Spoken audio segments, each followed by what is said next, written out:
বিশ্বজুড়ে বিভিন্ন দেশের পার্লামেন্ট অঙ্গনে নেতাকর্মীদের মতবিরোধকে কেন্দ্র করে কথা কাটাকাটি থেকে শুরু করে হাতাহাতির ঘটনাও ঘটতে দেখা যায়। তবে এবার দ্বীপরাষ্ট্র নিউজিল্যান্ডে দেখা গেল ভিন্ন চিত্র।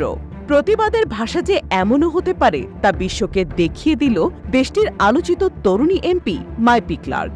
জানা গেছে, প্রাচীন মাউরি জনজাতির অধিকার কেড়ে নেওয়া সংক্রান্ত বিতর্কিত বিল নিয়ে নিউজিল্যান্ডের পার্লামেন্টে নাচের তালে এক ভিন্নধর্মী প্রতিবাদ জানিয়েছেন তরুণী ওই এমপি।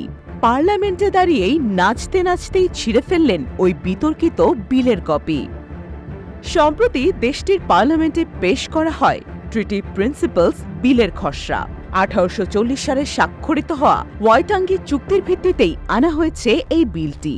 তারপরেই বিরোধীদের দাবি, এই বিলে নিউজিল্যান্ডের প্রাচীন জনজাতি মাউরিদের অধিকার খর্ব হচ্ছে, সেই সঙ্গে ছড়াচ্ছে জাতিবিদ্বেষও। বিলের খসড়া পাঠের পরেই প্রতিবাদ শুরু করেন নিউজিল্যান্ডের সর্বকনিষ্ঠ এমপি মাইপি ক্লার্ক। 22 বছর বয়সী তরুণী এমপি মাইপি তেপাতি মাউরি দলের সদস্য। ট্রিটি প্রিন্সিপালস বিলের খসড়া পাঠের পরেই তার কপি ছিঁড়ে ফেলেন তিনি। তার দাবি, দেশের প্রাচীন উপজাতির অধিকার কেড়ে নিচ্ছে নতুন এই বিল।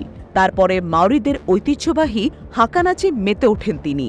সঙ্গী হন বেশ কয়েকজন বিরোধী এমপিও।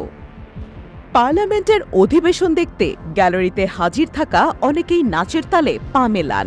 গোটা ঘটনার ভিডিও ভাইরাল হয়েছে নেট দুনিয়ায়। যদিও সাসপেন্ড করা হয়েছে ওই এমপিকে, পার্লামেন্ট থেকে বের করে দেওয়া হয় কয়েকজন সদস্যকেও। তবে দুঃখজনক হলেও সত্য যে শেষ পর্যন্ত পাশ হয়ে যায় বিলটি।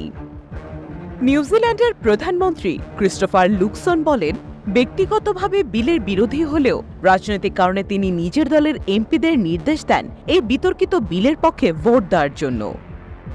উল্লেখ্য যে 20 শতাব্দীর মাঝামাঝি সময়ে নিউজিল্যান্ডে আদিবাসী ভাষা ও সংস্কৃতি কমে গিয়েছিল। অনেক উপজাতীয় জমি বাজেয়াপ্ত করা হয়েছিল এবং মাউরিদের অনেক সুবিধা থেকে বঞ্চিত করা হয়েছিল। 1970-এর দশকে আদিবাসীদের প্রতিবাদ আন্দোলন শুরু হওয়ার সঙ্গে সঙ্গে আইন প্রণেতারা এবং আদালতগুলো ধীরে ধীরে মাউরিদের স্বার্থ রক্ষার জন্য এগিয়ে আসে। মাইনর লিবার্টিয়ান পার্টি অ্যাক্টের নেতা ডেভিড সিমুর মাউরিদের আলাদা অধিকার প্রদান করার পক্ষে প্রশ্ন করেছেন।